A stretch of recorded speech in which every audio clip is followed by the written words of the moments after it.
Okay. Everything's going? Sound's going. Video's going? Video's going. Okay, come on, let's do it. We'll sit here and listen to ourselves.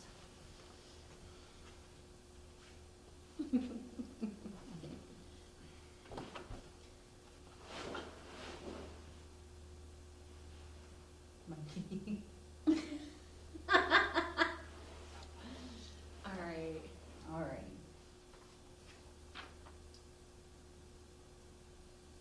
So introduction. Yeah, so like the theme today of our conversation. Oh, I read that. Okay. Yeah. All right. We don't have to be super serious. You gotta play the role. That's right, but I mean, we're just gonna have fun, so it's okay.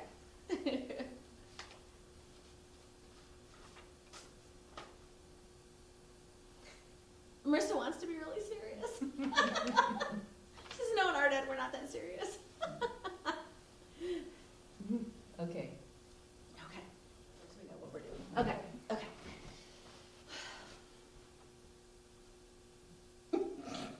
Be so serious, make me laugh. Just talk normal. I gotta pull out the interview voice. Okay.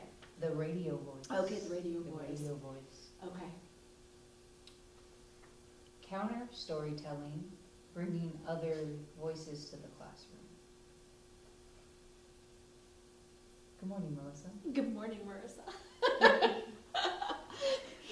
So we do have to say that we're going to laugh and giggle through this. We're not going to be horribly serious as we do talk about serious topics. I just have to throw that in there. So Marissa, why don't you introduce yourself first? Okay. Well, my name is Marissa Baez. I am a second-year graduate student here at Penn State in the MFA program. I am in the sculpture department, and I work a bit with around untold histories pertaining to marginalized groups. Yep. And I'm Melissa Leaym-Fernandez. I am a third-year doctoral candidate at Penn State University in art education and women, gender, and sexuality studies. Are you ready for the first question? I think I'm ready for the first question. Yes, Okay. yes. What inspired your desire to learn about excluding voices? And I want to say that's a good question, even though we kind of came up with our questions together. But for me, I'm Sri Lankan American. I did grow up in rural Michigan with a white mother, and I survived a brutal sexual assault as an 11-year-old girl, which kind of took my life sideways in a lot of ways, and flipped it inside and out a lot of ways.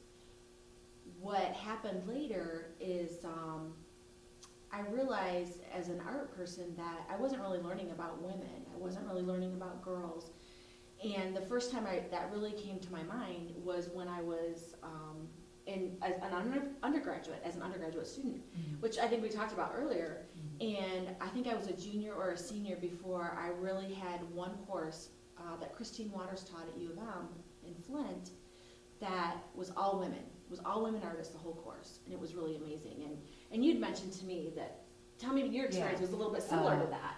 For me, it wasn't until my senior year, I think it was like a women's studies course that was required by the university. I went to Texas Women's University, so we have to have a couple women's studies courses. That's kind of cool. I did transfer though, so I kind of filled some of those with like a philosophy course. Like I could have taken another women's studies course at TWU instead, Right. but since I had previous credits, I only have to take one women's studies course. And in that course, we talked about women artists throughout history. You know, for me too, I think in that class, one thing that really resonated was Artemisia Gentileschi.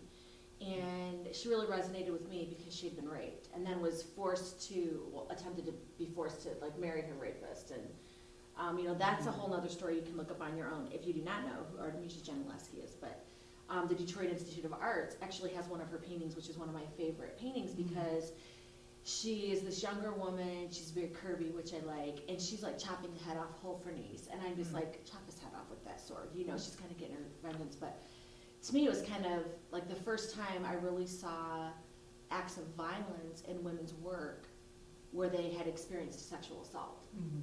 You know, I'd never seen that before or experienced that before. So for me, that was something that really resonated with kind of my inner little girl that was still struggling at that time with issues I dealt with, but also just trying in that process of recentering my life after everything had happened, which it takes years to do. Sometimes we think, you know, the movies and the media, it's like, oh, well, if you have this happen to you, you should be over it in half an hour, and that's not real life. But her work really resonated with me, and I really found that the voices of women who have been victimized or dealt with trauma in a plethora of ways, or just women of color, that their artwork is not in classrooms at the college level, definitely not at the K-12 level. So, yeah, that's kind of how all that came together. Can you tell me about your teaching awareness and your own consciousness? Consciousness raising. Meant your teaching experience Oh. was your own consciousness raising. Oh, okay.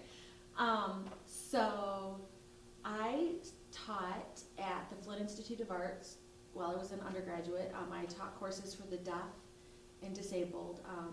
In Flint, Michigan is the state school for the deaf. So it's a residential school, kids can go there. And I designed a course for the Flint Institute of Arts, and they brought students over, and then we would do art together, which was really fun because I know American Sign Language.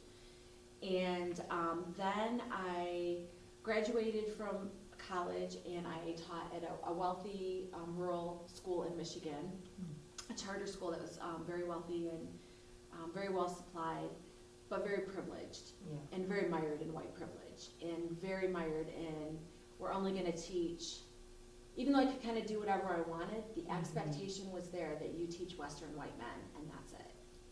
And that was really hard for me because I had these experiences where I wanted to really kind of explore other artists. And so I was there for a few years, and then I decided I wanted to make a change in the lives of others, so I quit that job and I actually went to Detroit.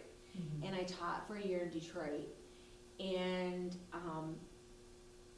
that was really hard for me in a lot of ways because even though I'm biracial, people look at me and say white and see white and assume white. And so it was just really hard because they didn't have, even though it was kind of an art school, they didn't have the resources and the support to have a school culture and to have like good behavior for the kids and good expectations. So it was kind of violent school.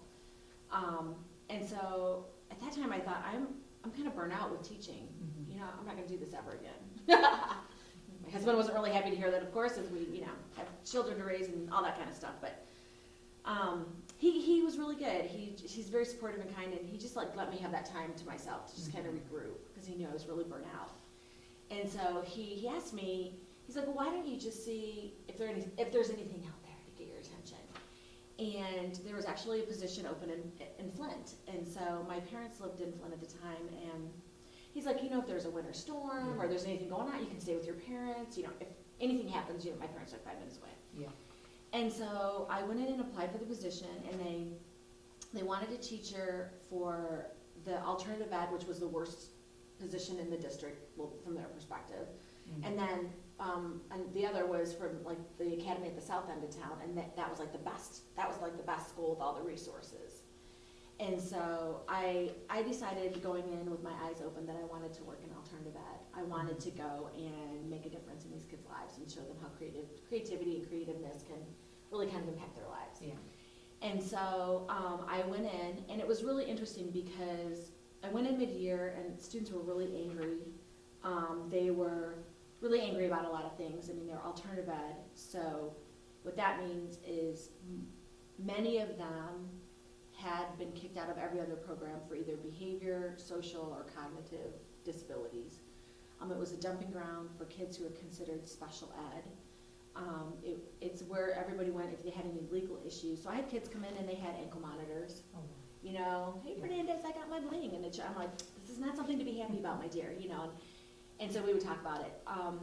Most of my students were black. I did have a few Latinx students, but most of them were black. I think I had maybe 5 white students.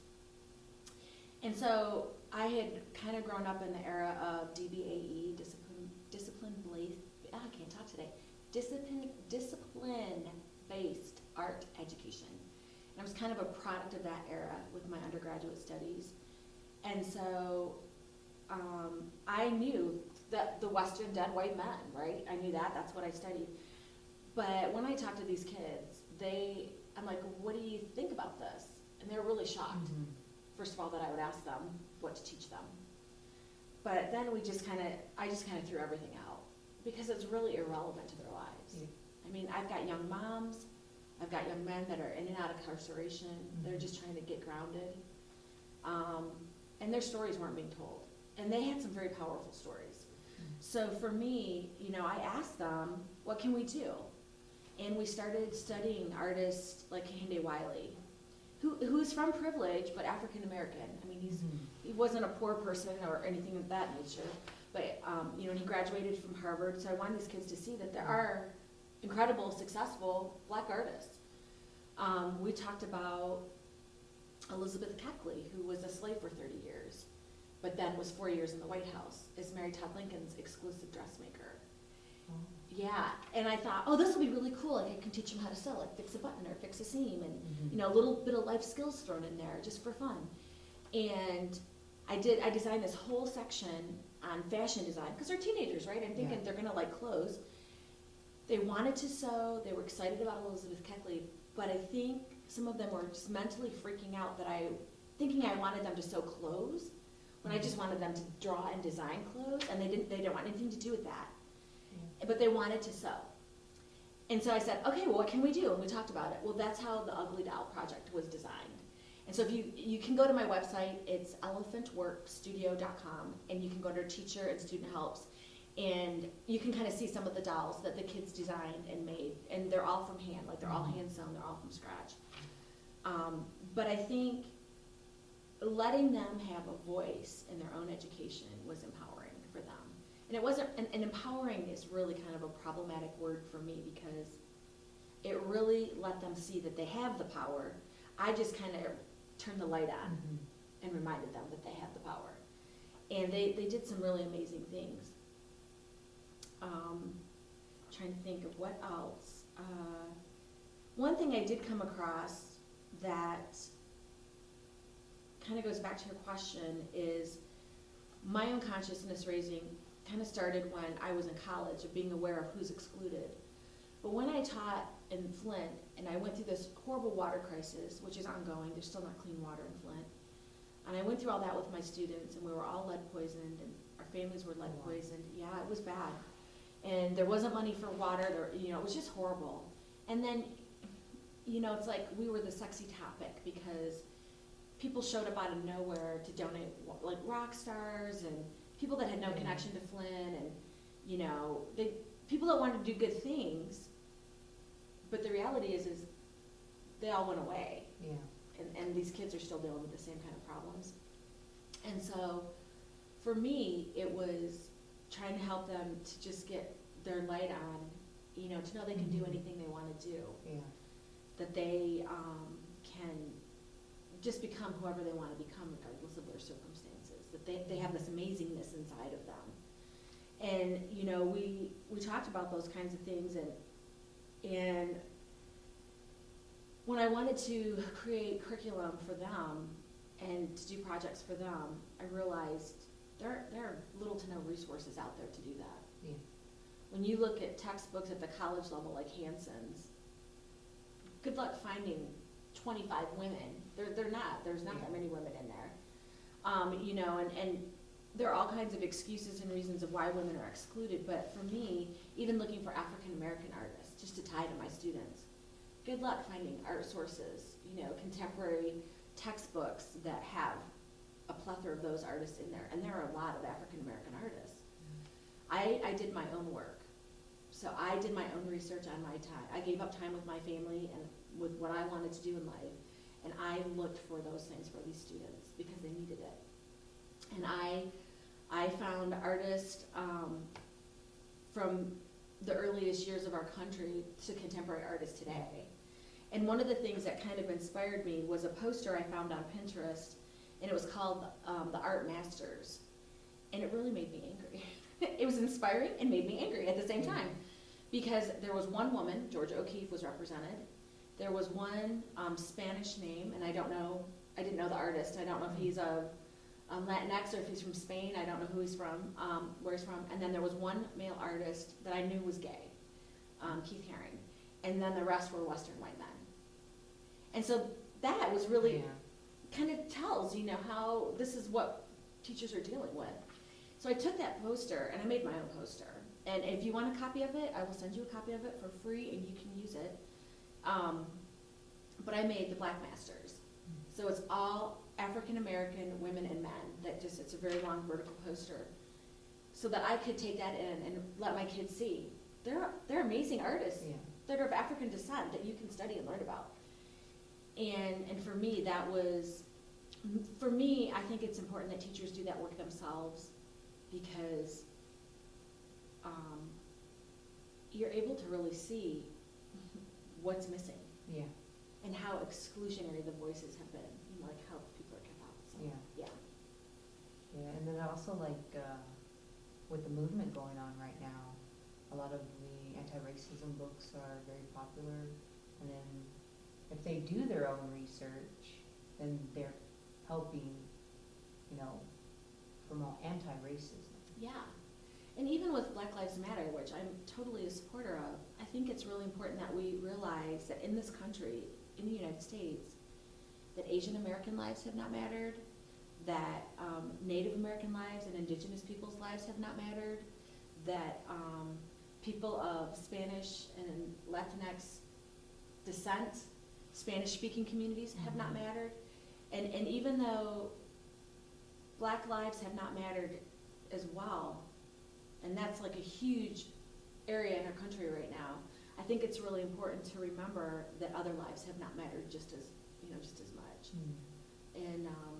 And for me, that's really an important part of my research is bringing those voices of women artists, back into the conversation. When you look at information about who's taking art courses, who's in art programs, it's like 65% women. But when you look at who's in museums and whose artwork's being collected, it's white men. But more women are getting master's degrees in fine arts than men are, but men are still getting the money from their artwork being collected. I mean, we have to fix that ratio. And just seeing all those facts and learning all that information, that's really kind of opened my mind to the kind of work I need to do. We'll go on to the next question. What do you think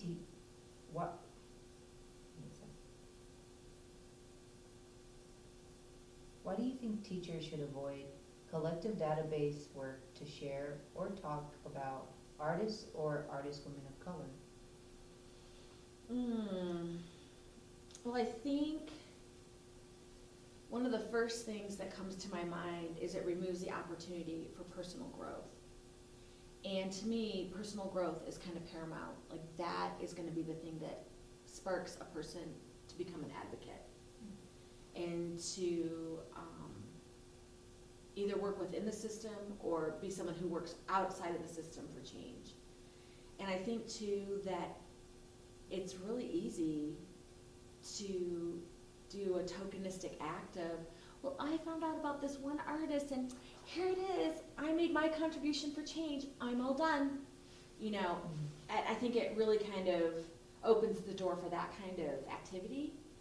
And I'm really kind of opposed to that because I know just with the things that I've learned in life, it's powerful and it's hard and it's painful when you have to look at yourself and say, wow, I really need to improve. I need to improve my professional practice. Yes, somebody could say, I'm a white woman and I'm teaching white children. Why do I need to talk about all these other people of color? And the reality is because they're excluded. Right? I mean, they're excluded. Their voices, their experiences are valuable and powerful, but they're excluded, and they need to be part of that conversation. And like me, how is a teacher to know that everybody's really white? When you get that capital W in there, right? I mean, I pass for white, but I'm biracial, and I've had to kind of teeter-totter between those two cultures all my life. And, you know, I've had people get in my face and tell me what I am and what I'm not. So I think it's really important teachers don't make that assumption who they're teaching, Yeah, right? yeah. And, you know, we talked about, you had similar experiences where, you know, just like people make assumptions about your background and your history without knowing anything about you. Yeah, like, I get, my work does connect to Mexican history, but Mexican-American history, and so people think that I wasn't born here. Right. You alien you. How dare you take from us or what? Yeah, it's the nonsense, yeah. But those assumptions are things that teachers need to stop doing because you don't know who's in the classroom. Yeah. You just don't know. And so for me, you know, I'd look and focus on women of color. And so to me, I use like the definition of Pearson and Tunis is, you know, women of color are not just women of African descent, but women of indigenous, Latinx, Asian, and did I say indigenous? Asian, African, indigenous, Latinx descent. That it's really all of those women, because those are the voices I see that are excluded. So, yeah. And then now our final question. Ooh, exciting. Why do you think it's hard for our educators to change and be inclusive? And this question, to me, is kind of the nitty-gritty of what's going on in our country right now. You know, when you look at the content, so I have my little cheat sheet here because I wanted to make sure I have my numbers right. So I did get some numbers from the National Art Education Association, did a survey, and it was a year or so ago, but they gave, they shared with me some of the results that they had, and 80% of the members that responded are white. 3.1 are black, 4.4 identify as Hispanic, 3% are multiracial, 2.4 are Asian, 0.65 is American Indian or Native Alaskan, and 0.14 is a Hawaiian Pacific Islander. So when you look at the membership of the NAEA and you see that 80% of the members that responded are white, that is kind of telling in itself, right? So for me, I think some of the challenges that are faced with why art educators don't want to be more inclusive or choose not to be more inclusive is, I think they realize as teachers, and any K-12 teacher, and I think even higher ed can tell you, teaching is time consuming, right? To be a really good teacher is time consuming. And you live for summers and your vacations because it helps you to recharge, but it's very time consuming work. And the other thing I think is it's really hard to really be honest and self-assess. So if we have to self-assess our professional practice and really be honest, and really be honest about whose needs we're meeting and why, that's hard. I mean, it's hard to be honest and do that work. And so I think, you know, that combined with the reality that I think, honestly, many of them don't want to change. They just don't want to change. And that is what it is. And then I think they don't want to change for a number of reasons. One, when you get into a professional practice, especially with teaching, it's comfortable. It eases the stress and the workload that you have. When you're bringing in new things and you're trying new things, it adds a little stress, it takes more time. But I think it really kind of comes down to the fact that they don't want to. And I think there are teachers out there that are in the 80% that absolutely do everything they can to be inclusive, to have women in their practice, to have people of color, to have people with varied genders and sexualities in their practice. And I think that's awesome, and I think that's really wonderful, and I think we need more teachers like that. But I think the reality is that a lot of people just don't want to do it. And that to me is kind of heartbreaking, I think, in a sense. And I think, too, like what we were talking before, is they make the assumption about who they're teaching. And they think, well, I'm white, I'm teaching white kids, I should kind of teach white people. And some people,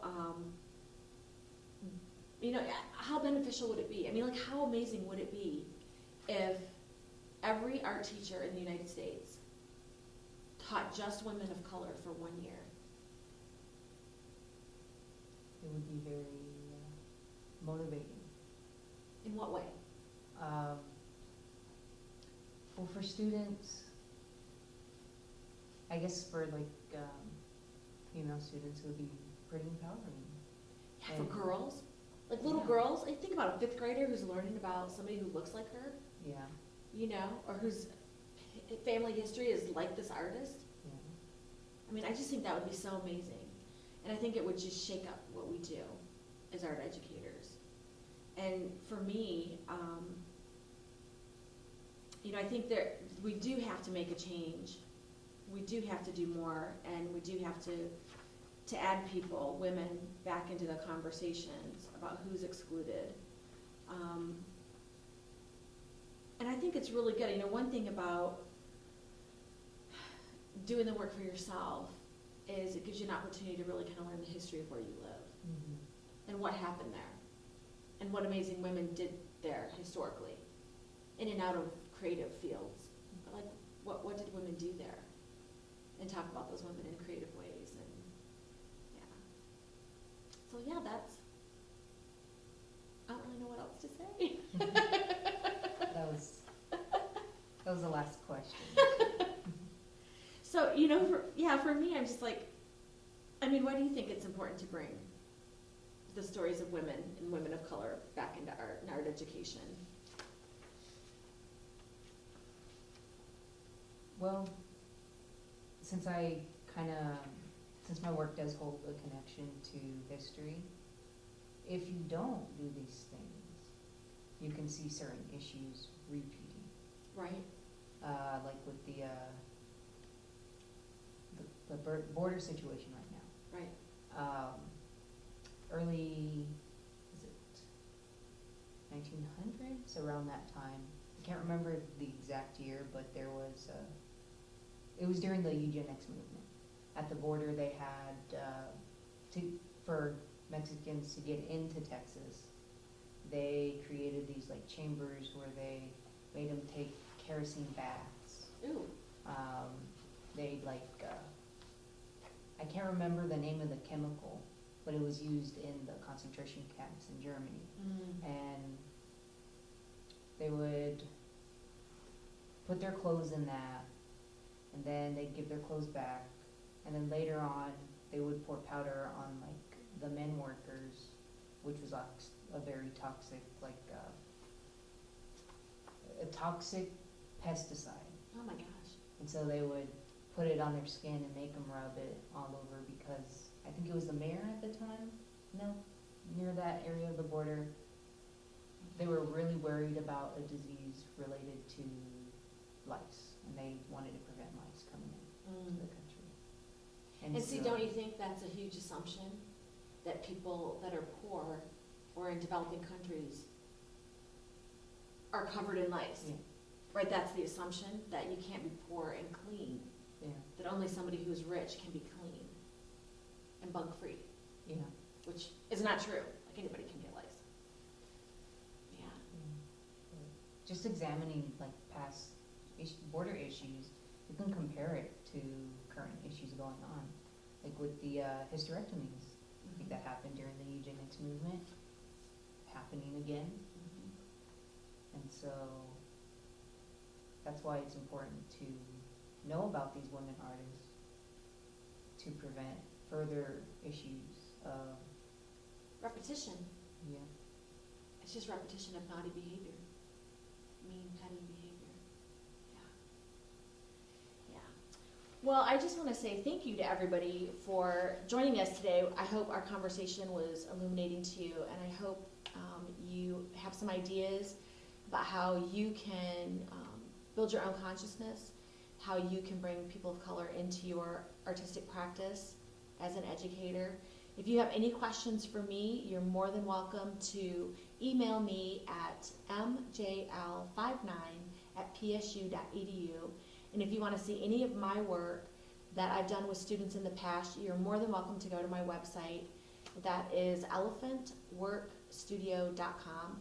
And if you want to see the poster that I mentioned, or you want a copy of it so that you can print it off and use it in your classroom, that talks about artists that are of African descent in the United States, feel free to email me and I can box that right on over to you. Thanks so much. Thanks, Marissa. Thank you. Bye for now.